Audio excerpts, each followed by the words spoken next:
충격적인 뉴스입니다. 미국에서 상수도가 설치된 이래로 단 한 번도 발생하지 않았던 일이라고 전해지죠.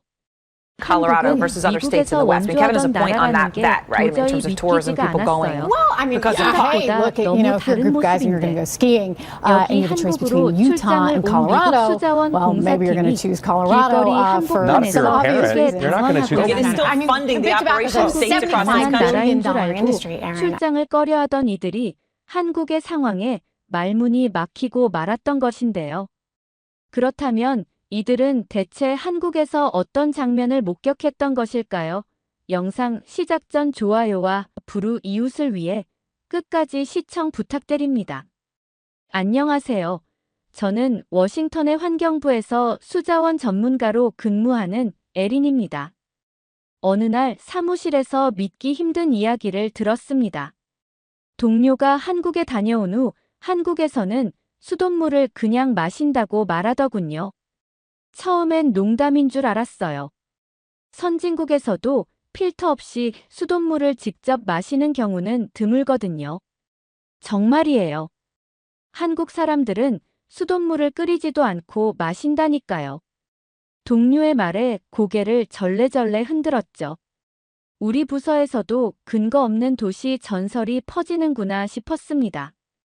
그런데 일주일 후 상관님이 저를 부르셨어요.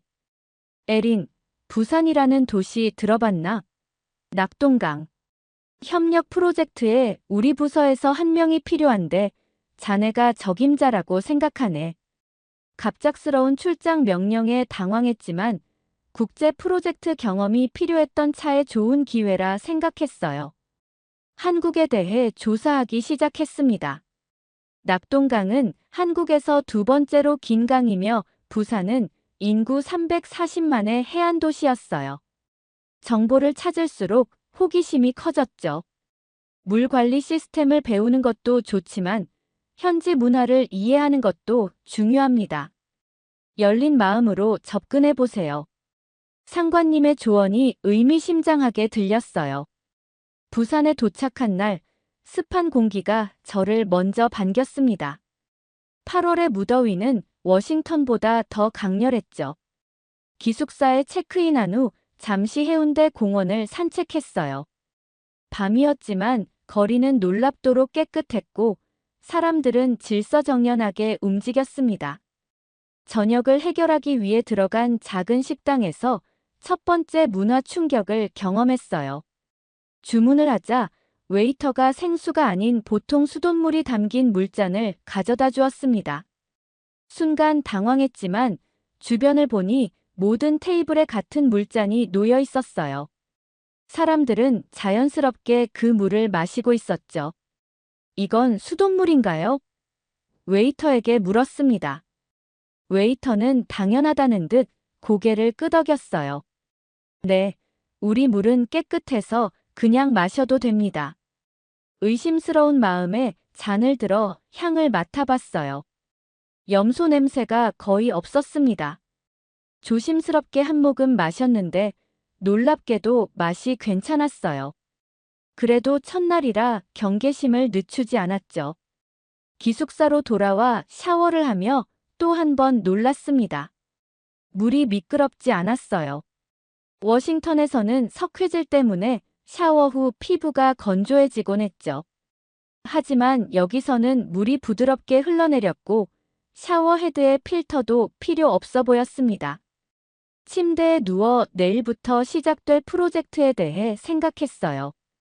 한국의 물 관리 시스템이 정말 소문대로라면 배울 점이 많을 것 같았습니다. 아직은 의심이 가득했지만 한편으로는 궁금증도 커지고 있었어요. 내일 있을 첫 회의에서 이 모든 의문이 풀릴 것이라 기대하며 잠이 들었죠. 창밖으로 보이는 부산의 밤바다를 바라보며 이방인의 설렘과 불안을 동시에 느꼈습니다. 아침 일찍 일어나 회의장으로 향했습니다. 머릿속은 복잡했어요. 어제 본 깨끗한 거리와 마신 수돗물이 계속 생각났죠. 미국에서의 고정관념과 눈앞의 현실 사이에서 혼란스러웠습니다. 회의장에 도착하자 윤재현 박사가 반갑게 맞아주셨어요.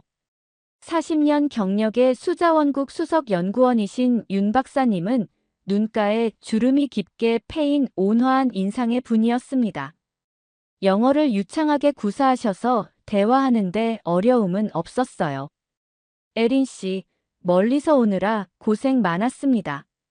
오늘은 낙동강의 역사와 현재 시스템에 대해 간략히 설명드리려고 해요. 윤 박사님의 브리핑은 예상보다 훨씬 충격적이었어요. 1970-80년대 낙동강은 심각한 오염 상태였다고 합니다. 급속한 산업화 과정에서 공장 폐수가 무분별하게 버려졌고 강은 죽어가고 있었죠. 그런데 놀랍게도 단 30년 만에 완전히 달라졌다는 겁니다. 우리는 위기를 기회로 삼았습니다.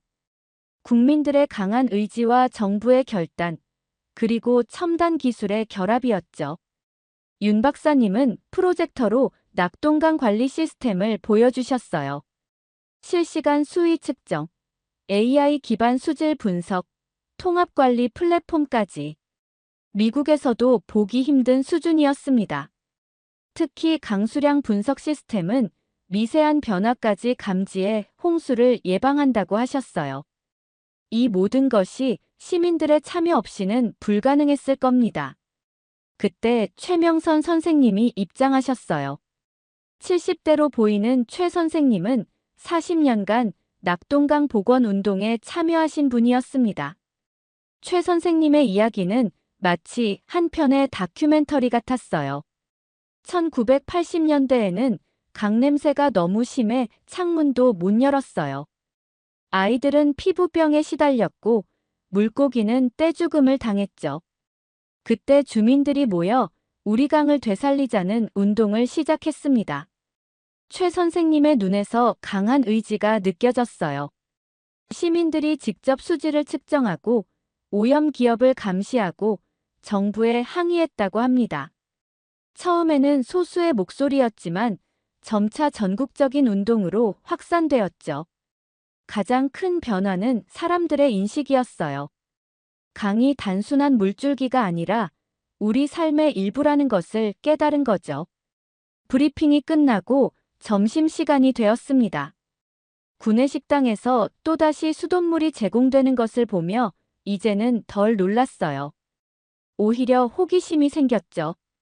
윤 박사님께 조심스럽게 물었습니다. 한국에서는 정말 모든 사람이 수돗물을 그냥 마시나요? 윤 박사님은 미소를 지으셨어요. 대부분 그렇습니다. 우리 수돗물은 세계보건기구 기준의 2배 이상 엄격한 기준으로 관리돼요. 처음부터 그랬던 것은 아니지만 이제는 시민들의 신뢰를 얻었습니다. 식사를 마치고 나오면서 창밖으로 낙동강이 보였어요. 어제까지만 해도 그저 물줄기에 불과했던 강이 오늘은 40년간의 투쟁과 노력의 결과물로 보였습니다. 윤 박사님과 최 선생님의 이야기가 머릿속에서 맴돌았어요. 내일은 직접 현장에 나가보는 게 좋을 것 같습니다. 시스템이 어떻게 실제로 작동하는지 보여드리죠. 자료와 이야기보다 직접 보는 것이 100마디 말보다 낫거든요. 윤 박사님의 제안에 고개를 끄덕였습니다. 아직 완전히 믿지는 않았지만 점차 한국의 물관리 시스템에 관심이 생기기 시작했어요. 내일의 현장 방문이 기대되었죠. 다음 날 아침, 하늘은 흐렸습니다. 비가 곧 내릴 것 같은 날씨였어요. 윤 박사님은 현장에서 직접 보는 것이 100마디 말보다 낫다며 저를 낙동강 현장 조사에 데려가셨죠. 차를 타고 가는 동안 창밖의 풍경이 점점 도시에서 강변으로 바뀌었습니다. 첫 번째 방문지는 수위 측정소였어요. 외관상으로는 평범한 건물이었지만 내부에는 최첨단 장비들이 가득했습니다. 기술자 한 분이 실시간으로 데이터를 모니터링하고 있었어요. 이곳에서는 낙동강의 수위를 밀리미터 단위로 측정합니다. 데이터는 5분마다 중앙 시스템으로 전송되죠. 놀랍게도 이런 측정소가 강을 따라 수십 개 있다고 해요. 모든 데이터는 통합되어 정확한 수위 예측 모델을 만든다고 합니다. 정밀함의 수준이 감탄스러웠어요. 다음으로 방문한 곳은 조도교였습니다. 비가 내리기 시작했지만 윤 박사님은 우산을 쓰고 다리 구조를 설명해 주셨어요. 이 다리는 특별한 설계를 가지고 있어요. 홍수가 나면 일부러 물에 잠기도록 설계되었습니다. 처음에는 이해가 안 됐어요.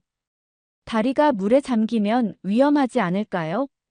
윤 박사님의 설명을 들으니 그 이유가 분명해졌습니다. 다리가 물을 일부 흡수함으로써 하류 지역의 홍수 위험을 줄이는 것이었어요. 자연과 공존하는 방식의 설계였죠. 우리는 자연을 통제하려 하지 않습니다. 자연의 흐름을 이해하고 그에 맞춰 살아가는 법을 배웠어요. 비는 점점 더 세차게 내렸지만 강물은 여전히 맑았어요. 이상했습니다. 미국에서는 비가 오면 강물이 탁해지는 것이 일반적인데 말이죠. 윤 박사님께 그 이유를 물었습니다. 우리는 강 주변에 자연 여과 시스템을 구축했어요. 비가 오면 오염물질이 강으로 직접 유입되지 않고 이 시스템을 통해 정화됩니다. 점심을 먹고 실시간 수위 데이터 센터로 향했어요. 그곳에서는 AI 시스템이 낙동강 전체의 데이터를 분석하고 있었습니다. 화면에는 복잡한 그래프와 숫자들이 끊임없이 업데이트되고 있었어요. 이 시스템은 홍수나 가뭄을 최대 일주일 전에 예측할 수 있습니다. 정확도는 95% 이상이죠. 센터의 연구원이 스마트폰 앱을 보여주셨어요. 시민들이 이 앱을 통해 실시간 수질 정보를 확인할 수 있다고 합니다. 과거에는 지하수를 많이 마셨지만 지금은 수돗물의 안전성을 신뢰하게 되었다고 해요. 시민들의 참여가 가장 중요합니다. 누구나 수질에 의심이 가는 부분이 있으면 앱으로 신고할 수 있어요. 신고가 들어오면 즉시 조사팀이 파견되죠. 마지막으로 자동 수문 조절 시스템을 체험했습니다. 컴퓨터 시뮬레이션을 통해 긴급 상황에서의 방류 결정 과정을 볼 수 있었어요. 시뮬레이션에서는 도시 전체의 물 흐름이 3D로 표현되었고 다양한 시나리오에 따른 결과를 예측할 수 있었습니다. 하루 종일의 현장 조사를 마치고 숙소로 돌아오는 길, 창밖으로 비에 젖은 도시를 바라보았어요. 낙동강은 이제 단순한 강이 아니라 살아 숨쉬는 유기체처럼 느껴졌습니다. 그리고 한국의 수돗물에 대한 의심은 점차 경이로움으로 바뀌고 있었어요. 내일은 비가 더 심해질 것 같습니다. 기상청에서 장마가 본격적으로 시작된다고 예보했어요. 오히려 좋은 기회죠. 실제로 시스템이 비상시에 어떻게 작동하는지 볼 수 있을 테니까요. 윤 박사님의 말씀에 기대감이 생겼습니다.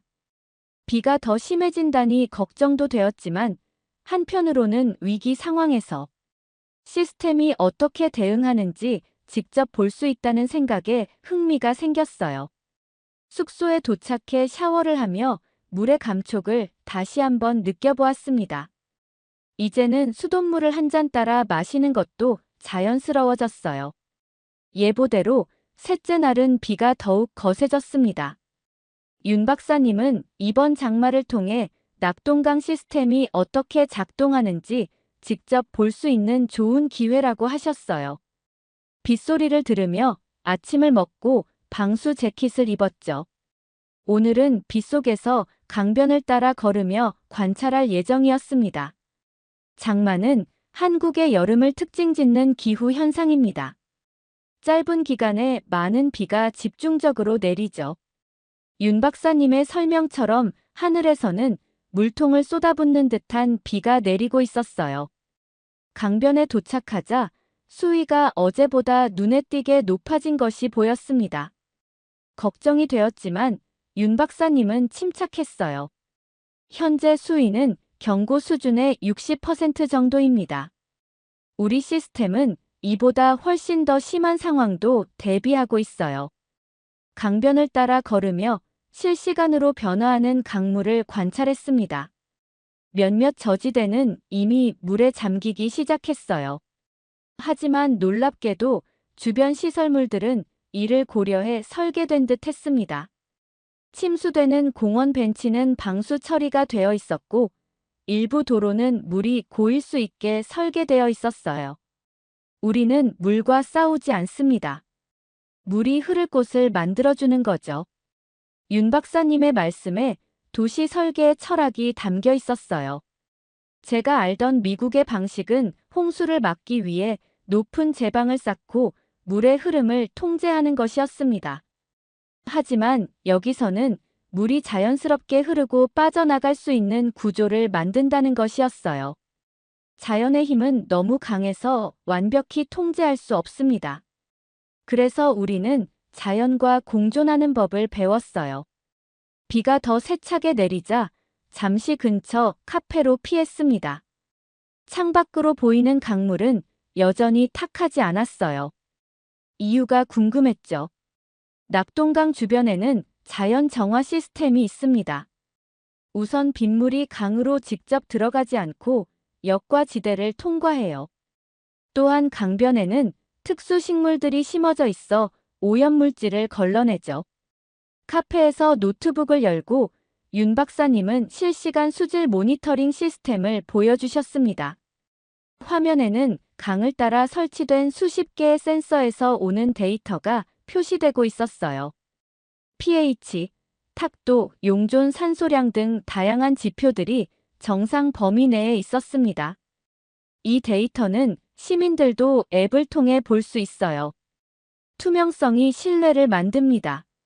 스마트폰 앱을 직접 다운로드해 보았어요. 현재 위치 기반으로 가장 가까운 수질 측정소의 데이터가 나타났습니다. 놀랍게도 앱 사용자가 100만 명이 넘었어요. 일반 시민들이 이렇게 수질에 관심을 갖는다는 것이 신선한 충격이었죠.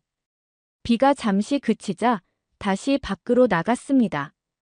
강변의 한 지점에서는 시민들이 직접 수질을 측정하고 있었어요. 윤 박사님의 설명으로는 시민과학자 프로그램의 일환이라고 합니다. 일반인들이 전문가와 함께 정기적으로 수질을 측정하고 데이터를 수집하는 것이었죠. 처음에는 정부나 기업을 신뢰하지 않았습니다. 그래서 시민들이 직접 참여할 수 있는 시스템을 만들었어요. 이제는 서로 협력하는 관계가 되었죠. 장마 속에서 하루를 보내며 도시와 강의 관계에 대해 깊이 생각하게 되었습니다. 미국에서는 자연재해가 발생하면 대응하는 방식이었다면 여기서는 자연의 흐름을 이해하고 그에 맞춰 도시를 설계하는 방식이었어요. 기상청 예보를 보니 내일은 비가 그칠 것 같네요.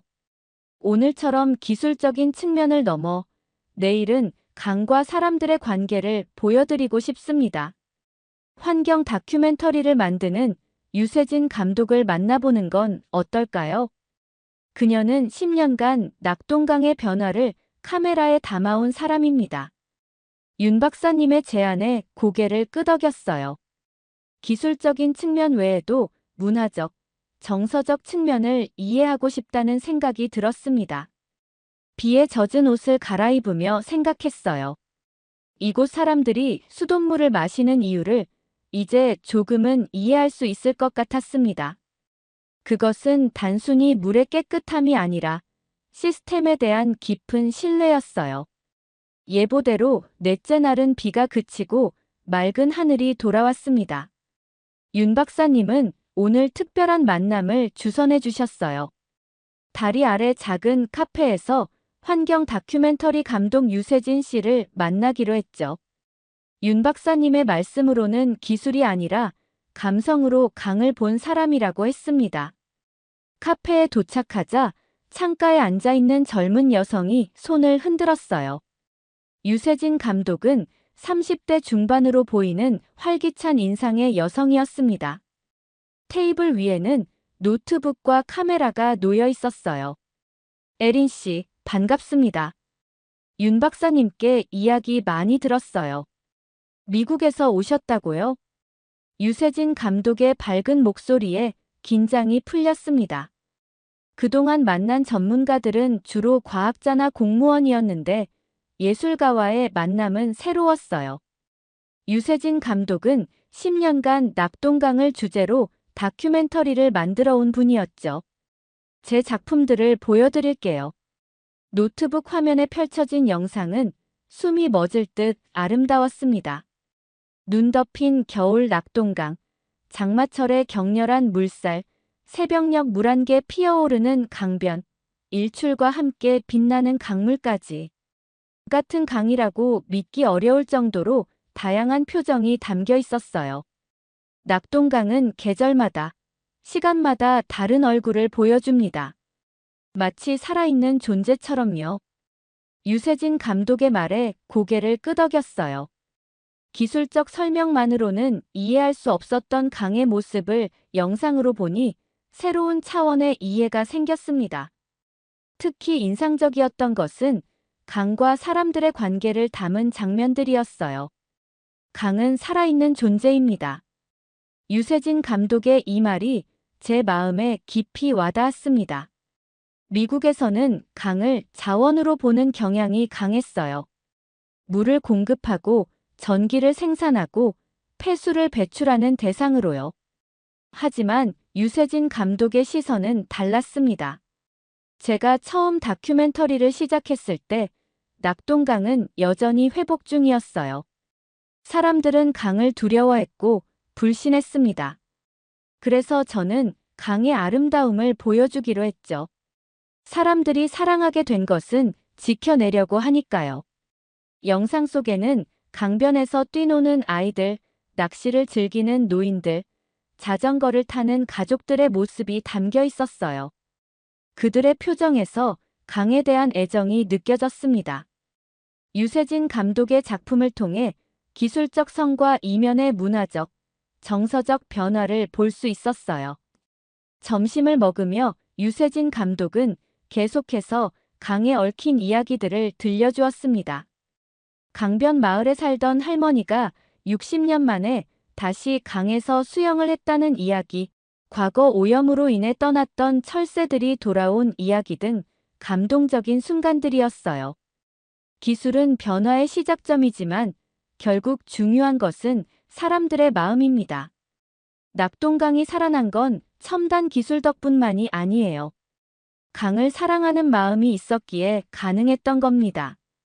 오후에는 최명선 선생님과 다시 만날 기회가 있었어요. 유세진 감독의 소개로 이번에는 더 깊은 이야기를 나눌 수 있었습니다.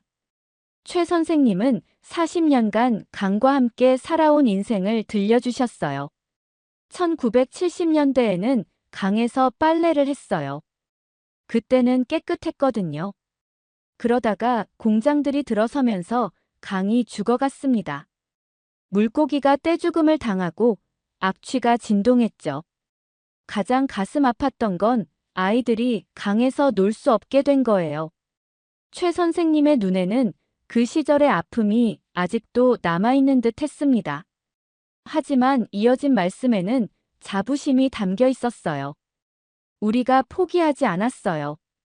매주 수질을 측정하고 오염 기업들을 감시하고 정치인들에게 목소리를 높였습니다.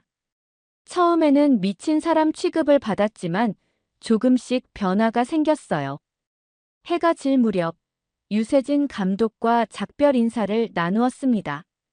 감독은 마지막으로 작은 USB를 건네주셨어요. 제 다큐멘터리입니다.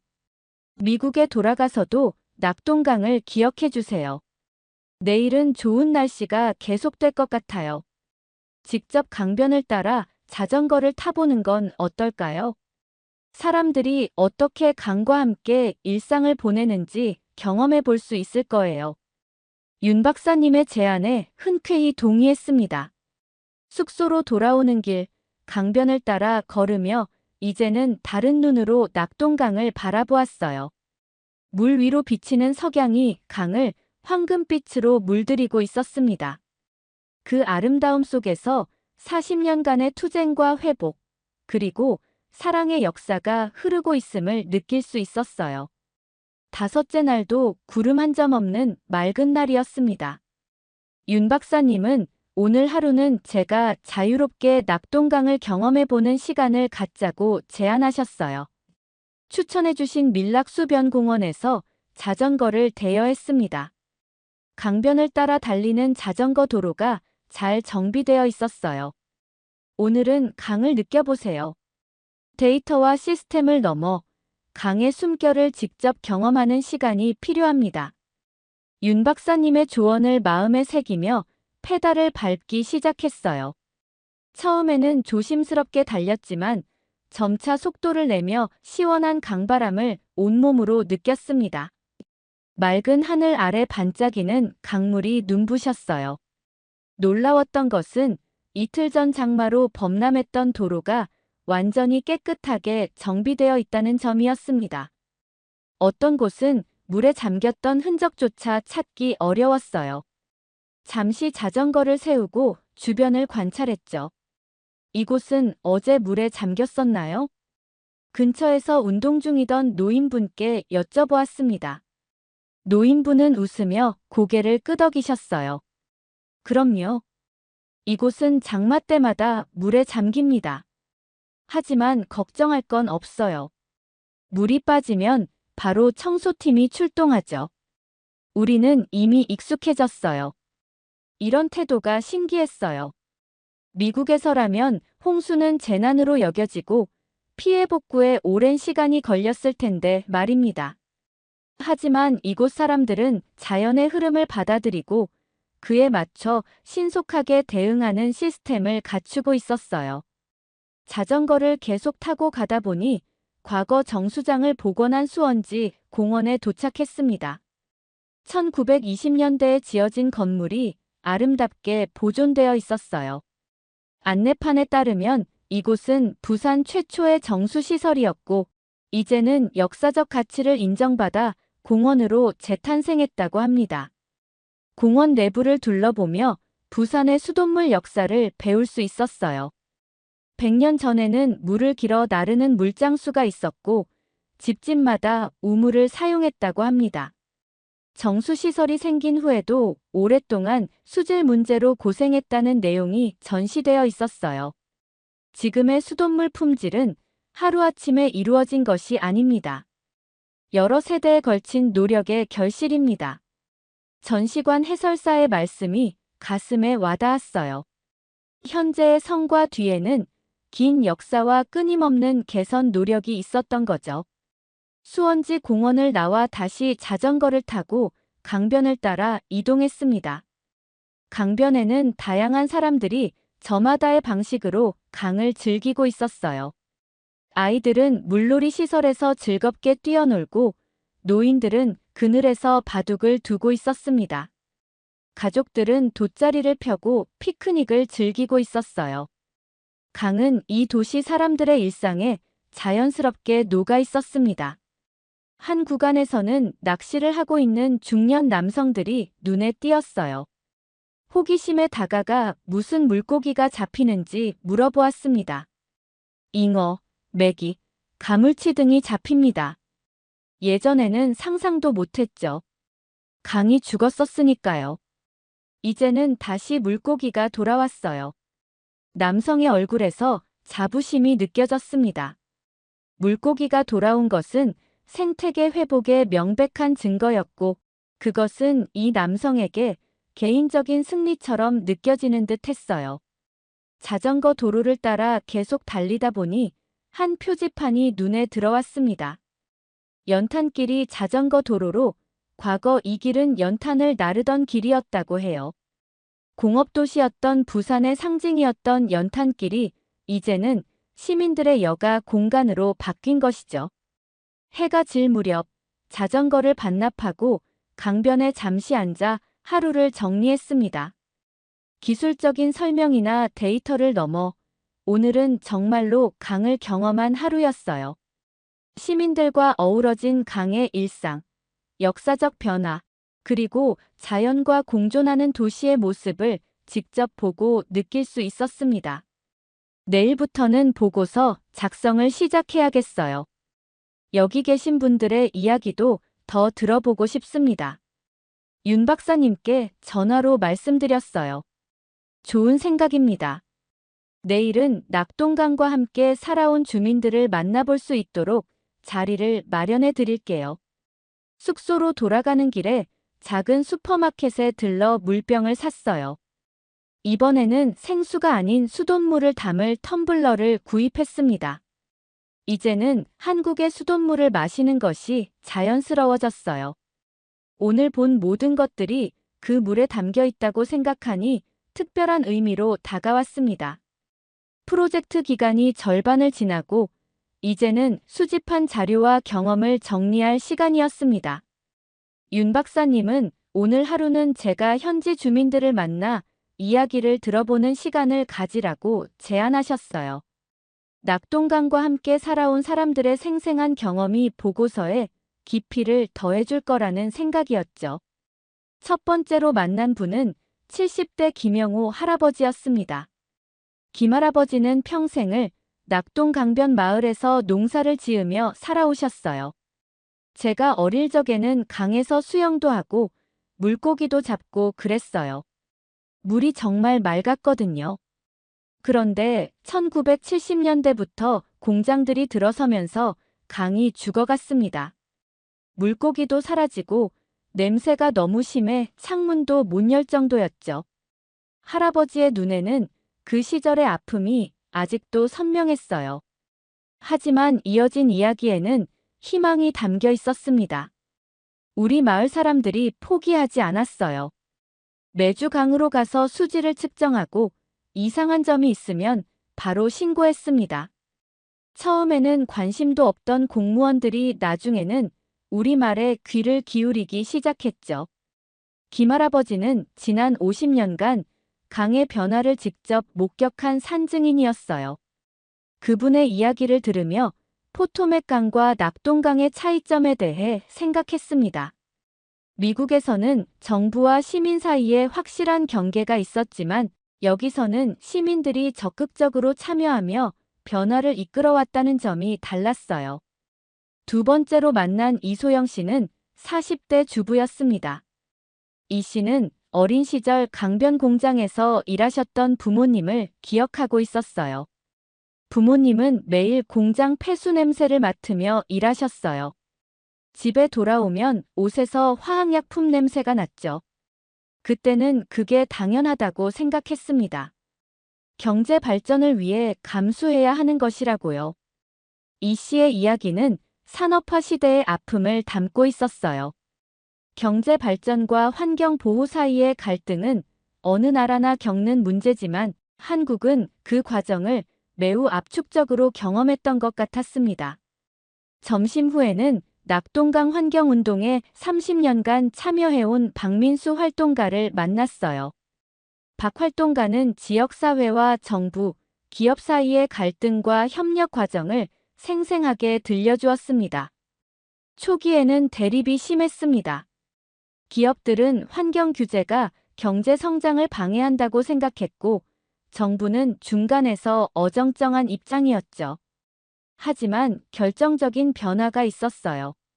박 활동가에 따르면 1991년 낙동강 페놀 오염 사건이 전환점이 되었다고 합니다. 강 상류의 공장에서 유출된 페놀로 인해 수백만 명의 식수가 오염되었던 사건이었어요. 이 사건 이후 환경에 대한 인식이 근본적으로 바뀌었다고 해요. 오후에는 수집한 모든 자료와 인터뷰 내용을 바탕으로 첫 보고서 초안을 작성했습니다. 단순한 기술 분석이 아니라 강과 사람들의 이야기를 담은 보고서를 만들고 싶었어요. 노트북 앞에 앉아 생각을 정리하는 과정에서 워싱턴의 포토맥 강과 낙동강의 차이점이 더욱 선명하게 다가왔습니다. 저녁에는 미국 본사와 화상 회의를 했어요. 동료들에게 지금까지의 발견을 공유했지만 반응은 생각보다 냉소적이었습니다. 레린, 좋은 이야기지만 현실적이지 않아. 그건 한국에서나 가능한 일이야. 우리 상황은 달라. 동료의 말에 잠시 낙담했지만 곧 마음을 다잡았어요. 제가 본 것은 현실이었고 미국에서도 배울 점이 많다고 생각했습니다. 변화는 가능하다는 믿음이 생겼어요. 다음 주에 부산에서 국제수자원 포럼이 열린대요.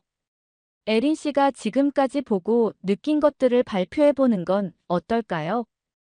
다른 나라 전문가들과 의견을 나눌 좋은 기회가 될 거예요. 윤 박사님의 제안에 놀랐습니다. 국제 포럼에서 발표라니 부담스러웠지만 한편으로는 제 경험을 나눌 수 있는 좋은 기회라고 생각했어요. 고민 끝에 수락했습니다. 숙소 근처 공원을 산책하던 중 할아버지와 손자가 함께 노는 모습이 눈에 들어왔어요. 할아버지는 손자에게 물고기 이름을 가르쳐주고 있었습니다. 이 물고기는 예전에는 없었단다. 강이 깨끗해지면서 돌아온 거지. 그 모습을 보며 가슴이 뭉클해졌어요. 한 세대의 노력이 다음 세대에게 깨끗한 환경을 물려주는 과정을 목격하고 있었습니다. 강은 단순한 물줄기가 아니라 세대를 잇는 생명줄이었어요. 숙소로 돌아와 남은 일정을 계획했습니다. 이제 마지막 주가 시작되었고 국제 포럼 발표를 위한 최종 보고서를 준비해야 했어요. 창밖으로 보이는 도시의 불빛을 바라보며 내일의 일정을 생각했습니다. 아직 배울 것이 많았고 미국에 돌아가서 전할 이야기도 많았어요. 부산에서의 마지막 주가 시작되었습니다. 국제수자원 포럼이 3일 후로 다가왔고 발표를 위한 보고서를 마무리해야 했어요. 지금까지 보고 느낀 것들을 어떻게 담아낼지 고민했습니다. 단순한 기술 보고서로는 부족하다는 생각이 들었어요. 윤 박사님을 찾아가 장기 수질 데이터를 요청했습니다. 박사님은 흔쾌히 50년간의 수질 변화 그래프를 제공해 주셨어요. 데이터를 분석하면서 놀라운 사실을 발견했습니다.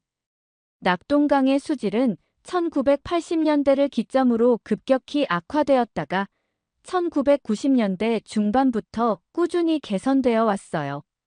특히 2000년대 이후에는 개선 속도가 더욱 빨라졌습니다. 이렇게 빠른 회복이 가능했던 이유가 뭘까요? 윤 박사님은 미소를 지으며 시민 참여도 변화 추이 그래프를 보여주셨습니다. 시민 신고 건수, 자원봉사 참여율, 수질 모니터링 앱 다운로드 수 등의 지표였어요. 놀랍게도 이 그래프는 수질 개선 그래프와 거의 정확히 일치했습니다. 기술만으로는 부족했어요. 시민들의 참여가 변화의 핵심이었습니다. 이 사실은 제게 큰 깨달음을 주었어요. 미국에서는 주로 정부 주도의 하향식 해결책을 찾는 경향이 있었는데 여기서는 시민들이 적극적으로 참여하는 상향식 접근법이 효과적이었던 거죠. 다음 날 부산시 수자원 관리국을 방문해 정책 담당자들과 대화를 나눴습니다. 그들은 빠르게 결정하고 실행하는 한국적 시스템 구축 과정을 설명해 주었어요. 우리는 문제가 발생하면 즉시 대응합니다. 복잡한 관료주의적 절차보다 신속한 해결을 우선시해요. 그리고 실패해도 다시 시도합니다. 이러한 접근법은 미국의 신중하고 절차를 중시하는 방식과는 달랐어요. 위기 상황에서 빠르게 대응하는 능력이 낙동강 복원에 중요한 역할을 했다는 것을 알게 되었습니다. 국제포럼 전날 최종 보고서를 완성했어요. 단순 기술 분석이 아닌 사회 문화적 측면을 포함한 통합적인 보고서였습니다. 처음에는 주제를 한국의 수질 관리 시스템으로 생각했지만 이제는 신뢰의 물줄기 기술과 공동체의 조화로 바꿨어요. 보고서에는 기술적 성과뿐만 아니라 시민 참여, 교육, 문화적 변화, 정책적 결단력 등 다양한 측면을 담았습니다. 특히 강조한 것은 신뢰였어요.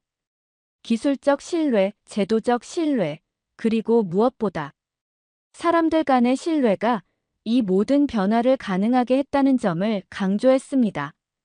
포럼 당일 전 세계에서 온 전문가들 앞에서 제 경험과 깨달음을 나누는 시간이었어요. 발표를 시작하며 제 변화 이야기부터 공유했습니다. 처음 한국에 왔을 때 저는 수돗물을 마시는 것을 상상할 수 없었습니다. 그것은 단순한 의심이 아니라 제가 자라온 환경과 교육의 결과였어요. 하지만 이제 저는 매일 수돗물을 마십니다. 그리고 그 안에 담긴 의미를 이해합니다. 청중들의 눈빛에서 공감을 느낄 수 있었어요. 특히 미국에서 온 동료들이 관심 있게 경청하는 모습이 인상적이었습니다. 낙동강의 회복은 단순한 기술적 성공 사례가 아닙니다. 그것은 신뢰를 회복하고 공동체 의식을 되살린 사회적 혁신의 이야기입니다. 우리는 이것을 신뢰의 인프라라고 부를 수 있을 것 같아요. 발표를 마치고 많은 질문과 토론이 이어졌습니다. 다른 나라의 전문가들도 비슷한 고민을 하고 있다는 것을 알게 되었어요. 물은 단순한 자원이 아니라 사회적, 문화적 의미를 지닌 존재라는 점에 모두가 공감했습니다. 윤 박사님은 발표가 끝난 후 제게 작은 유리병을 건네주셨어요. 그 안에는 맑은 물이 담겨 있었습니다. 이것은 40년 전 제가 처음 낙동강 연구를 시작했을 때 채취한 물입니다. 당시에는 검은색에 가까웠지만 이제는 보시다시피 맑아졌어요. 미국에 가져가서 변화의 가능성을 보여주세요. 그 말씀에 눈시울이 뜨거워졌습니다. 작은 유리병에 담긴 것은 단순한 물이 아니라 한 세대의 노력과 헌신, 그리고 희망이었어요. 부산을 떠나는 날, 공항으로 가는 길에 마지막으로 낙동강을 바라보았습니다. 2주 전에는 그저 외국의 강이었던 것이 이제는 특별한 의미를 지닌 존재가 되었어요. 강물에 비친 아침 햇살이 반짝였습니다. 워싱턴에 도착해 첫 번째로 한 일은 부서 회의에서 제 경험을 나누는 것이었어요. 처음에는 회의적인 반응도 있었지만 윤 박사님이 주신 유리병의 물을 보여주며 설명을 이어갔습니다. 이것은 변화의 증거입니다. 우리도 할 수 있습니다. 한국 방문 영상과 사진, 그리고 낙동강 복원 사례를 구체적으로 보여주자. 동료들의 태도가 점차 바뀌기 시작했어요. 특히 시민 참여 모델과 실시간 모니터링 시스템은 많은 관심을 끌었습니다. 이런 접근법을 포토맥강에 적용해 볼 수 있을 것 같아. 시민과 정부가 함께하는 모델, 우리도 시도해 봐야 해. 점차 긍정적인 의견들이 나오기 시작했어요. 몇 주 후, 드디어 새로운 프로젝트가 승인되었습니다. 포토맥강 복원을 위한 시민 참여 플랫폼 개발이었죠. 첫 회의에서 제가 강조한 것은 신뢰였습니다. 기술은 도구일 뿐입니다. 진정한 변화는 신뢰에서 시작됩니다. 제 책상 위에는 윤 박사님이 주신 유리병이 놓여 있어요. 그것은 단순한 기념품이 아니라 환경 문제에 대한 다른 접근법과 문화관, 상호학습의 가능성을 상기시켜주는 소중한 상징입니다. 한국에서의 경험은 이제 제 일의 방향과 삶의 가치관을 바꾸어 놓았어요. 그리고 그 변화는 한 잔의 물에서 시작되었습니다. 사연자분께 전하고 싶은 말씀이 있으시면 댓글로 남겨주시면 전달해 드리겠습니다. 그러면 더욱 감동적인 다음 사연으로 넘어가겠습니다. 한 번만 먹어봐. 정말로 이렇게 먹어야 맛있어. 광장시장에서 독일 여성이 얼굴을 찡그리고 있고 식당 주인으로 보이는 아주머니는 아랑곳상코 음식을 강요하는 것처럼 보이는데요. 외국인은 울먹거릴 정도로 표정이 좋지 않고 아주머니는 괜찮다는 말만 연신 반복합니다. 도대체 뭘 어떻게 먹으라는 걸까요? 안녕하세요. 독일의 평범한 직장인 페리스라고 합니다. 독일은 맛없는 요리로 유명한데요. 쓰레기를 먹는다 라는 우스갯소리가 유행할 정도입니다. 저도 독일인이지만 이 말에 공감하는 바인데요. 그 정도로 독일에는 먹을 것이 없어요. 오죽하면 독일에 놀러 가면 제일 맛있는 음식은 맥도날드라고 소개하는 사람도 있어요. 정어리 파이 돼지 피를 넣어 만든 블랙 푸딩 맛없는 음식을 줄 세우게 하는 게 쉬울 정도예요. 하지만 직장을 다니다 보면 지치고 힘들어서 맛있는 음식으로 피로를 풀고 싶게 마련인데요. 쌀쌀한 어느 날 저녁 소파에 웅크리고 앉아 있다가 우연히 한국 길거리 음식이라는 제목의 동영상을 보게 되었습니다. 선명한 색감과 독특한 음식들이 순식간에 제 눈을 사로잡았습니다. 김치전 매콤한 떡볶이 지글지글 바비큐 등 군침이 도는 영상을 너클 잃고 지켜봤죠.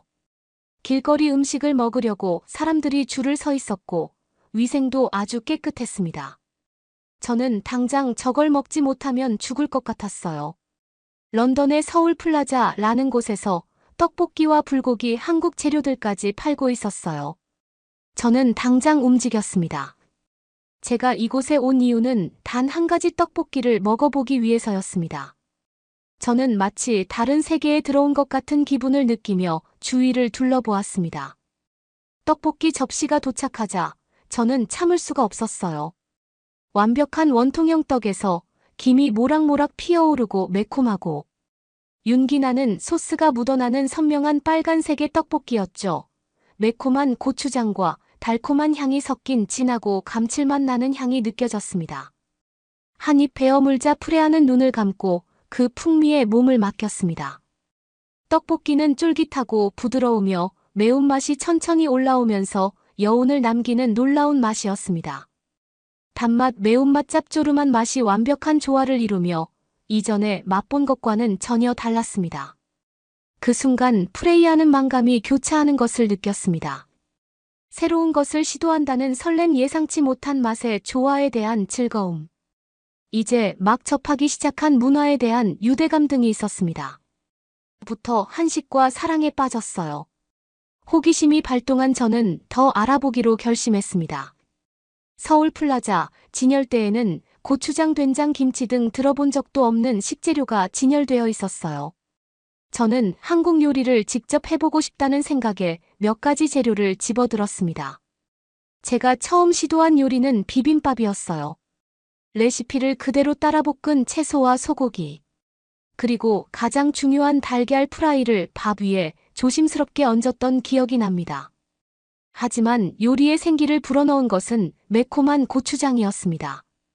모든 재료를 한데 섞어 한 입 베어 물자마자 그 맛에 푹 빠졌습니다. 맛은 대담하고 생생하면서도 조화롭게 균형을 이루고 있었어요. 정말 놀라운 맛이었죠.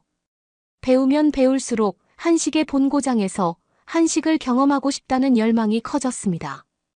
이 재료들이 어디에서 왔는지, 전통적으로 어떻게 만들어졌는지, 한국에서 직접 맛보는 한식은 얼마나 맛있을까? 라는 생각이 머릿속에 가득 찼어요. 그래서 몇 달 동안 저축하고 계획한 끝에 서울행 비행기를 예약했습니다. 출국 날짜가 다가올수록 설렘이 커졌습니다. 한국만 바라보면서 살았어요. 한국에서의 모험은 인천공항에서 비행기를 내리는 순간부터 시작되었습니다. 새로운 소리와 광경, 냄새, 교양곡이 하늘을 가득 채웠습니다. 저는 한국의 심장부인 서울에 도착했고 한국의 미식 세계로 뛰어들 준비가 되어 있었습니다. 처음으로 먹을 음식은 제육볶음이었어요. 기사식당에서 먹는 음식을 먹고 싶었거든요. 저는 미리 찾아놨던 기사식당에 들어갔어요. 제육볶음 한 접시가 앞에 놓이자 향기만으로도 군침이 돌기 시작했습니다. 얇게 썬 돼지고기를 매콤한 소스와 함께 볶은 후 양파와 당근을 듬뿍 얹은 제육볶음은 정말 군침이 절로 돌았어요. 한 입 베어 물자마자 역시 한국에 오길 잘했다고 생각했어요. 돼지고기는 부드러웠고 소스의 진하고 매콤한 풍미를 완벽하게 흡수했습니다. 고추장의 매운맛은 양파의 단맛, 마늘과 참기름의 고소한 향과 아름다운 균형을 이뤘습니다. 완벽한 맛이었어요. 남길 것이 하나도 없었어요.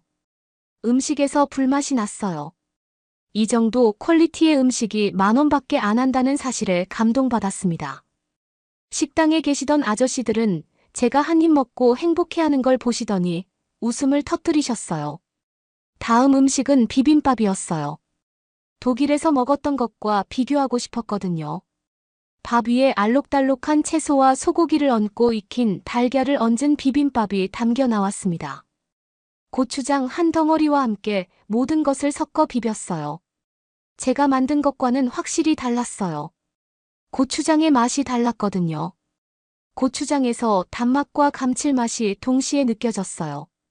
자세히 보니까 고추장에도 소고기가 들어있었어요. 이걸 볶음 고추장이라고 하더라고요. 역시 와서 먹길 잘했다는 생각이 들었어요. 그 후 며칠은 요리 탐험의 소용돌이였습니다. 네온사인이 켜진 서울의 거리를 돌아다니며 포장마차에 들러 매콤한 떡볶이부터 달콤한 호떡까지 다양한 음식을 맛보았습니다. 한 입 먹을 때마다 새로운 맛과 식감을 느낄 수 있었습니다. 기억에 남는 경험 중 하나는 광장시장 방문이었습니다. 미로 같은 포장마차들이 즐비했고 각기 다른 한국의 맛을 선보였습니다. 저는 상인들이 자신의 특산품을 전문적으로 준비하는 모습을 경외심에 찬 눈으로 지켜보았습니다. 저는 갓 구워 겉은 바삭하고 속은 부드럽고 고소한 빈대떡을 먹었습니다. 하지만 광장시장에 온 이유는 따로 있었어요. 바로 순대와 떡볶이를 같이 먹기 위함이었죠. 독일에는 블랙푸딩이라는 돼지피를 넣어서 만든 소시지가 있는데 순대도 돼지피가 들어갔다고 했거든요. 첫인상은 무서웠어요. 시커먼 색밖에 없었거든요. 그리고 당면이 조금 징그러웠습니다. 순대는 김이 모락모락 나는 뜨거운 상태로 한 입 크기로 썰어서 작은 소금 한 접시와 함께 제공되었습니다. 하지만 독일 음식보다 맛없는 건 한국에 없으니까 심호흡을 하고 젓가락으로 한 조각을 집어 소금에 살짝 찍어 첫 입에 넣었습니다. 그 맛은 경험했던 것과는 달랐습니다. 순대는 진하고 고소한 섬세한 풍미가 있었습니다. 식감은 부드러웠고 소금이 그 맛의 깊이를 더해주었습니다. 독일이 돼지피로 블랙푸딩 같은 음식을 만들 동안 한국은 이렇게나 맛있는 음식을 만들었다는 사실이 놀라웠어요. 저는 떡볶이 국물에 순대를 찍어 먹었어요. 드라마를 보면 다들 이렇게 먹었거든요. 이건 또 다른 맛이었어요. 떡볶이 국물의 맵고 달달함과 순대의 고소함이 너무 잘 어울렸어요. 한국은 같은 음식도 이렇게 다양하게 먹을 수 있다니 너무 행복했어요. 서울의 미식 풍경을 탐험하면서 식사 문화가 극명하게 대비되는 것을 발견했습니다. 한국에서는 식사가 단순히 먹는 것에 그치지 않고 나눔과 커뮤니티를 위한 것이었습니다. 친구나 가족끼리 음식을 나눠 먹으며 웃고 떠드는 모습을 흔히 볼 수 있었습니다. 또한 한 식당의 투명성에 감탄했습니다. 많은 식당이 오픈 키친을 운영해 식사하는 사람들이 음식이 만들어지는 과정을 볼 수 있었습니다. 이러한 개방성은 요리라는 예술에 대한 신뢰와 감사를 키워주었습니다. 길거리 음식도 먹었어요. 매콤한 떡볶이부터 흑설탕과 견과류가 들어간 달콤하고 끈적끈적한 호떡까지 그 종류가 엄청나게 많았어요. 매콤달콤한 닭튀김부터 달콤한 팥소를 넣은 생선 모양의 빵까지 다 먹어봤어요.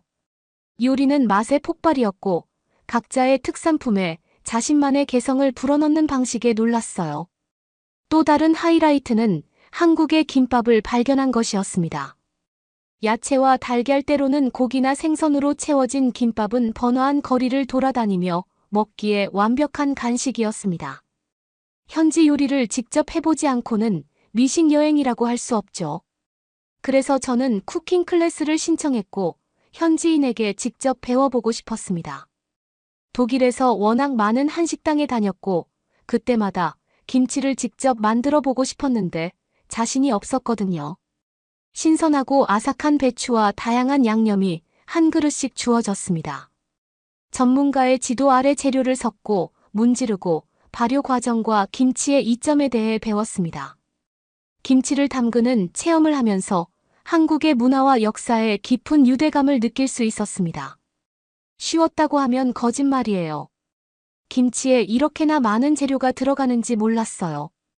대야에 고춧가루부터 멸치 액젓 온갖 무파까지 배추를 절이고 속을 섞고 그걸 다시 넣었어요.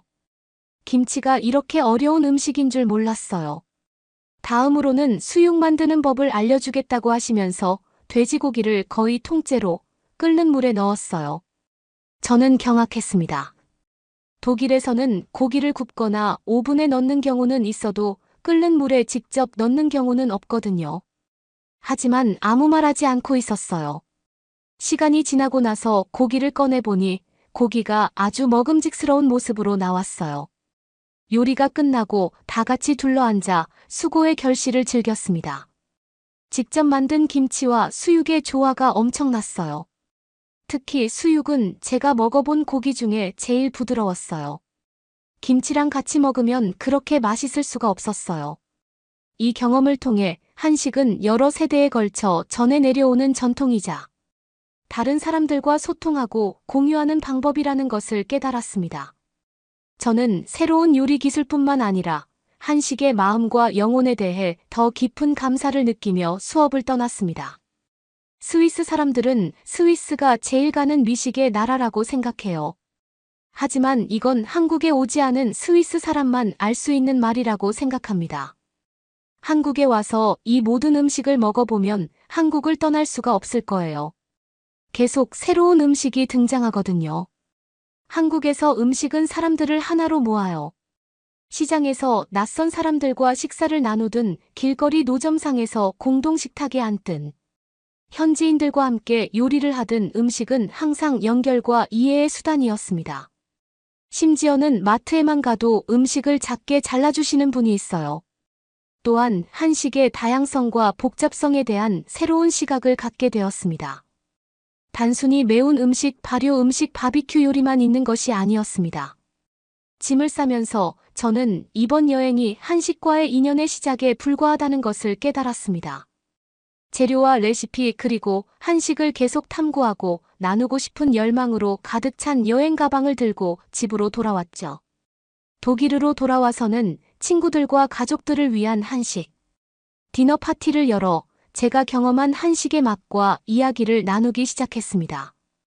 한식이 정신을 살리고 한식이 제게 가져다준 기쁨을 전파하는 것이 저희 방식이었습니다. 그리고 다음 한국 여행을 계획하기 시작했습니다. 부산의 해산물 경주에 궁중요리 보성의 차밭 등 탐험할 곳이 너무나도 많았죠. 방문할 때마다 이 매혹적인 요리 풍경에 더 많은 층위가 드러날 것이라는 것을 알았습니다. 결론적으로 제 한국 여행은 단순한 미식 모험 그 이상이었습니다. 그것은 발견과 연결 그리고 성장의 여정이었습니다. 한식은 제 마음을 사로잡았고 한식은 언제나 제 삶의 일부가 될 것이라는 것을 알았습니다. 그럼 다음 사연으로 넘어가 보겠습니다. 한 한국인 여성이 기차역에서 스위스인 무리를 보고 소리를 지르고 있습니다. 스위스인들도 같이 소리치는데요. 잘못은 그쪽이 하고 왜 저희한테 소리를 지르시는 거예요?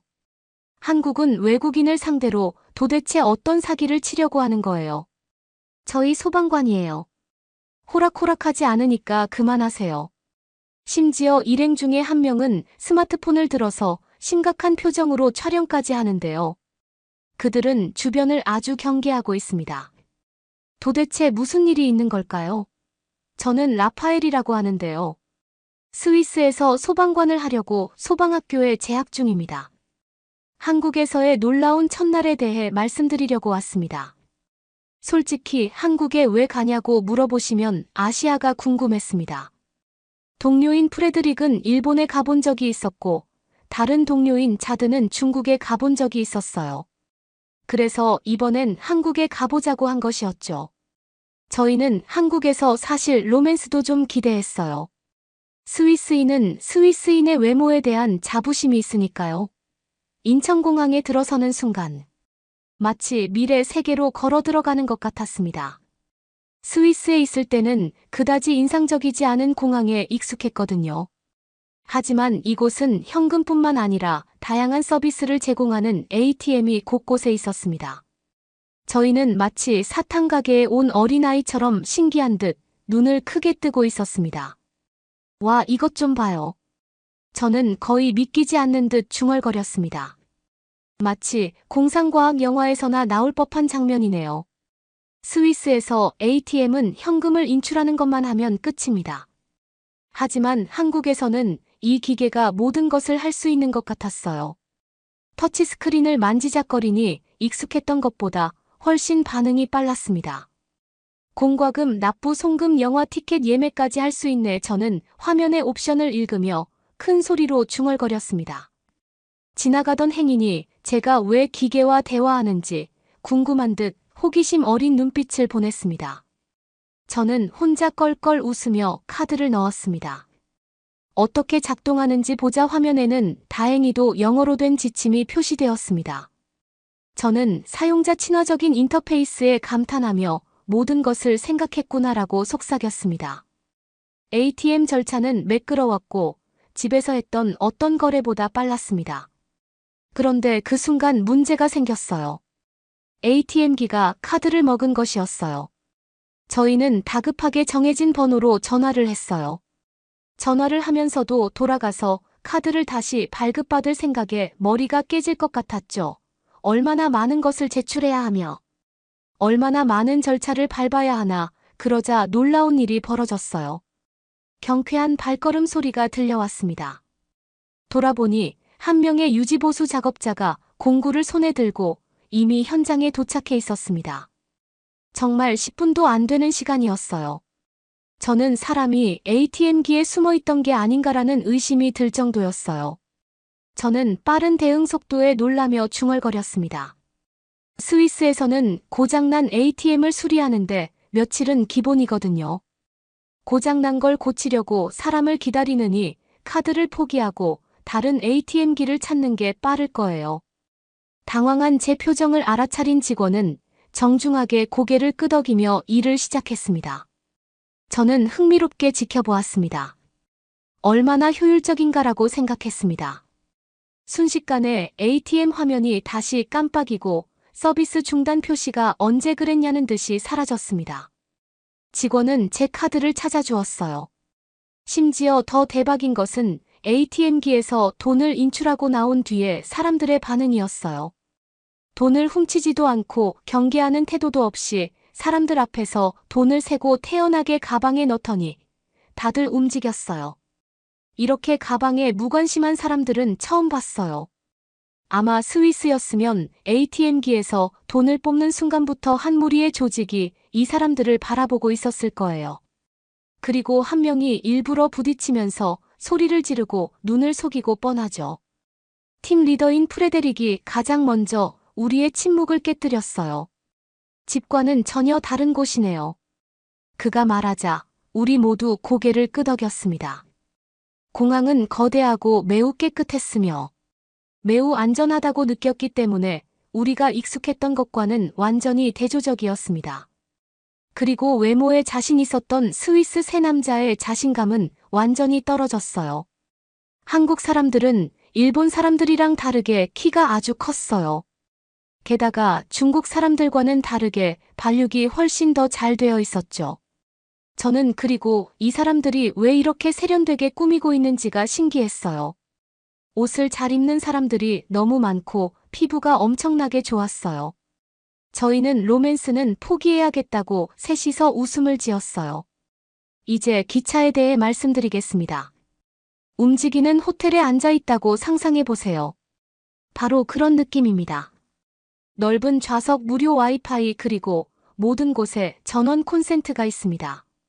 스위스에서 이 정도 속도의 기차를 타려면 일반 기차의 2배에 달하는 비용을 내야 하거든요. 와이파이는 안 돼요. 아니면 와이파이라는 이름을 달고 쓰레기 같은 속도를 자랑하는 유료 인터넷망을 사용하면 돼요.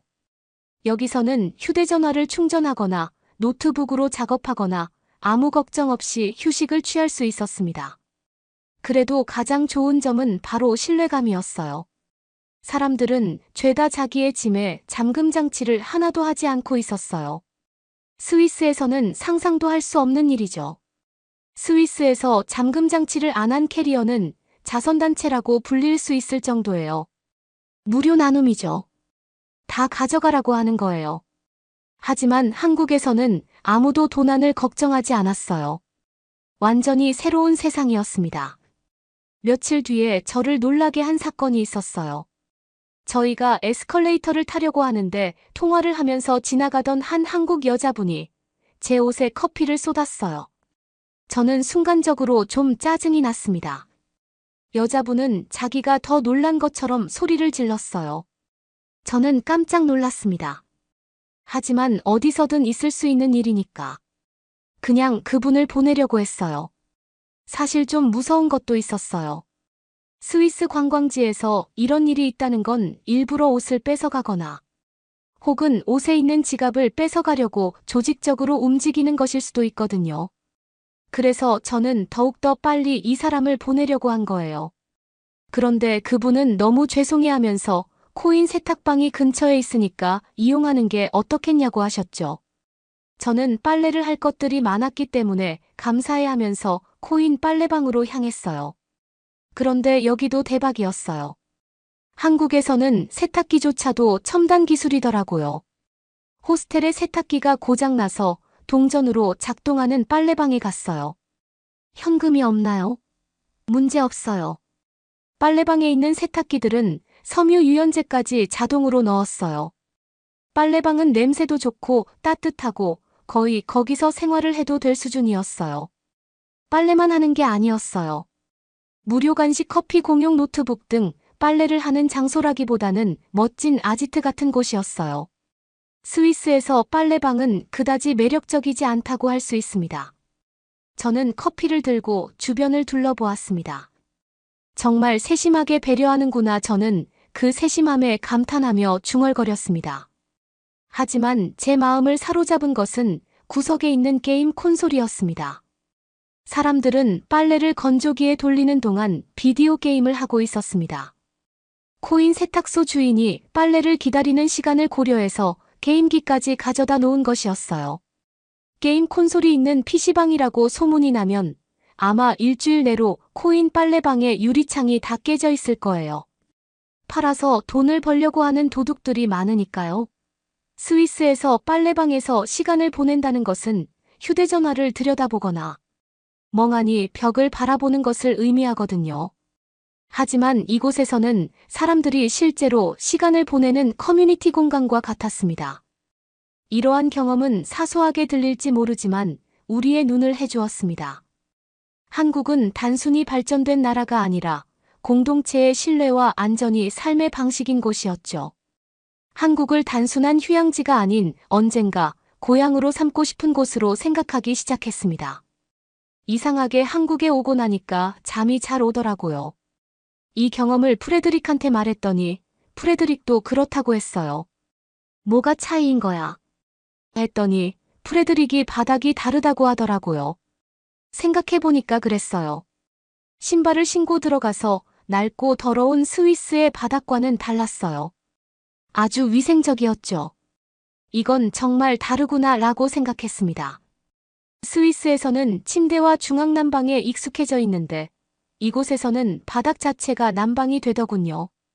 바닥에서 자는 것이 신기하기도 하고 약간 회의적이기도 했지만 온돌은 기분 좋게 따뜻하고 포근했어요. 깨끗하고 따뜻한 온돌 바닥에 자리를 잡고 물 사이로 은은하게 스며드는 온기를 느끼며 잠자리에 들었습니다. 편안하네. 나는 혼잣말로 속삭였어요. 너무 덥지도 춥지도 않은 적당한 온기가 느껴졌어요. 바닥이 저를 부드럽게 안아주는 듯한 느낌이 들었고 오랜만에 긴장을 풀고 있는 제 자신을 발견했습니다. 그곳에 누워있는 동안 저는 이곳의 청결함에 감탄하지 않을 수 없었습니다. 스위스에서는 바닥에서 잠을 잔다고 하면 먼지와 오물에 대한 걱정 때문에 눈살을 찌푸릴 수도 있습니다. 하지만 이곳은 티끌 하나 없이 깨끗해서 편안함을 더했습니다. 온돌의 부드러운 열기는 곧 저에게 마법을 부렸습니다. 스위스에 있을 때도 항상 숙면을 취하는데 어려움을 겪었거든요. 하지만 이곳에서는 따뜻하고 포근한 온돌에서 쉽게 잠이 들었습니다. 이제 익숙해질 수 있겠어. 저는 중얼거리며 잠이 들었습니다. 그날 밤 저는 몇 년 만에 가장 푹 잘 수 있었습니다. 다음 날 아침에 일어났을 때 저는 상쾌함과 활력을 느꼈습니다. 온돌은 정말 다르네요. 너무 편안해서 다음 날 이불에서 나오고 싶지가 않을 정도였어요. 한국에서 어느 날 저녁 저는 말로만 듣던 치맥을 처음 경험했습니다. 치킨과 맥주의 조합인 한국의 치맥이었습니다. 맛있는 음식을 많이 먹어봤지만 이번 치맥은 완전히 다른 느낌이었어요. 들어가는데 재미있는 일이 있었어요.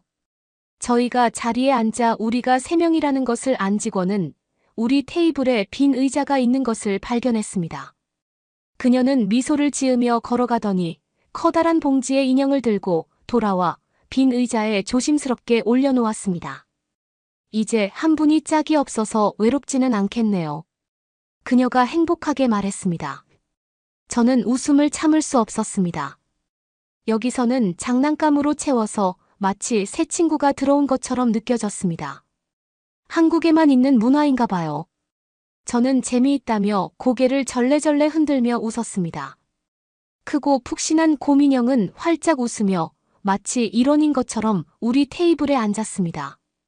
친구들과 저는 즐거운 눈빛을 주고받았습니다. 오늘 밤에 새 멤버가 생긴 것 같네요. 제가 농담을 던졌습니다. 새 친구를 위해 건배라고 말하며 장난감을 향해 잔을 들어 올리자 우리 모두 웃음이 터져 나왔습니다. 북적이는 식당에 앉아 황금빛으로 바삭하게 튀긴 치킨, 한 접시가 시원한 맥주 한 잔과 함께 우리 테이블에 도착하는 것을 지켜보았습니다. 스위스에서 먹어본 정교한 요리와 비교하며 소박하지만 매력적으로 보인다고 생각했습니다. 한 입 베어 물자마자 정말 맛있어요. 라고 소리내어 감탄사를 연발할 수밖에 없었습니다. 고기는 겉은 바삭하고 속은 부드럽고 육즙이 풍부했으며 미각에 춤을 추는 듯한 풍미가 느껴졌어요. 스위스에서 먹었던 세련되고 소스가 많이 들어간 치킨 요리와는 전혀 다른 맛이었어요. 맥주를 한 모금 마시면서 맥주가 치킨의 매콤하고 달콤한 맛과 얼마나 잘 어울리는지 깨달았습니다. 평범한 맥주인 걸 아는데도 치킨이랑 먹으니까 너무 맛있었어요. 왜 이렇게 맛있는 거야? 라고 하면서 저희는 치킨을 추가로 주문하고 말았어요. 스위스 사람들은 와인과 치즈를 곁들여 먹지만 이 치맥은 차원이 다르다라고 생각하며 조화로운 맛의 조화를 즐겼습니다. 내 인생에서 먹은 최고의 술 조합이야. 진짜로 저희는 너무 만족스러웠어요. 저는 국립중앙박물관도 좋았어요. 박물관에 들어서자마자 그 거대한 규모에 압도당했습니다. 대단하다. 저는 혼잣말로 속삭였습니다. 건축물은 현대적이면서도 한국 전통의 우아함이 느껴졌습니다. 넓고 통풍이 잘 되며 평온함이 가득했습니다. 복도를 돌아다니다 한국 전통 문화의 유물과 예술품을 발견했습니다. 각각의 전시물은 제가 본 적 없는 새로운 세계를 보여주는 창문이었습니다. 정교한 도자기, 우아한 한복, 섬세한 서예는 유럽에서는 볼 수 없는 것이었습니다. 정말 아름답다라는 말을 몇 번이고 되뇌었습니다. 저는 돈이 아주 많은 사람이 소장할 법하다고 생각했어요. 보고만 있어도 뿌듯할 것 같았거든요. 특히 제 마음을 사로잡은 곳은 한국 전통 회화를 전시한 갤러리였습니다. 색채가 선명하면서도 조화롭고 한국의 과거에 대한 이야기가 담겨 있었습니다. 분명 사실적으로 그린 그림이 아닌데도 그림이 살아 움직이는 것처럼 생동감이 느껴졌어요. 심지어 먹과 한지만을 쓴 그림도 그랬습니다. 천이나 한지 같은 종이들도 스위스에서는 전혀 본 적이 없는 것들이라서 재미있었어요. 박물관에서 몇 시간을 보냈고 시간이 지날수록 한국 문화에 대한 감상은 더욱 깊어졌습니다. 소박함과 우아함, 심오한 아름다움이 어우러진 한국 문화는 저에게 새로운 경험이었습니다. 역사와 예술을 세심하게 보존하는 모습에서 유산에 대한 존경심을 느낄 수 있었습니다. 저는 스위스인으로서 유럽의 다양한 회화와 이집트의 많은 건축물들을 어렸을 때부터 보고 자랐는데요. 박물관을 나오면서 저는 풍요로움과 영감을 느꼈습니다. 한국의 전통 문화는 정말 숨겨진 보석이다. 라는 생각이 들었습니다. 한국에서의 시간이 끝나갈 무렵 제가 경험했던 놀라운 여정을 되돌아보게 되었습니다. 공항에 서서 스위스로 돌아가는 비행기를 기다리는 동안 저는 깊은 감사와 함께 우울한 감정이 교차하는 것을 어쩔 수 없었습니다. 한국은 정말 여러모로 저를 놀라게 했어요. 저는 혼자 생각했습니다. 한국에서 느낀 안전은 한국에서 경험했던 것과는 전혀 달랐습니다. 밤거리를 걷거나 효율적인 대중교통을 이용하거나 카페에 물건을 두고 내릴 때 등 모든 순간이 한국 사회가 얼마나 안전하고 신뢰할 수 있는 곳인지 깨닫게 해주었습니다. 스위스에서는 문화와 환대에 대한 자부심이 대단하지만 한국의 공동체 의식과 배려심은 또 다른 차원의 것이었습니다. 시장의 친절한 직원들, 도시를 깨끗하고 효율적으로 관리하는 부지런한 사람들, 그리고 이를 유지하는 한국 사람들까지 제가 만난 모든 사람들이 제 여행에 특별한 무언가를 더해 주었습니다. 공항에 탑승 안내 방송이 울려 퍼지자 가슴이 찡해지는 것을 느꼈습니다. 이곳이 그리울 거야. 저는 속삭였습니다. 한국은 저에게 단순한 여행지가 아니라 안전과 존중, 공동체를 중시하는 문화에 대해 눈을 뜨게 하는 경험이었기 때문입니다. 저는 제가 공무원이라서 타국에서 일할 수 없는 것에 대한 슬픔을 느꼈어요. 반드시 한국에 다시 와야겠다고 생각했죠. 다음에 한국에 오게 되면 가장 길게 와서 한국의 모든 것들을 흡수해 가야겠다고 생각했어요.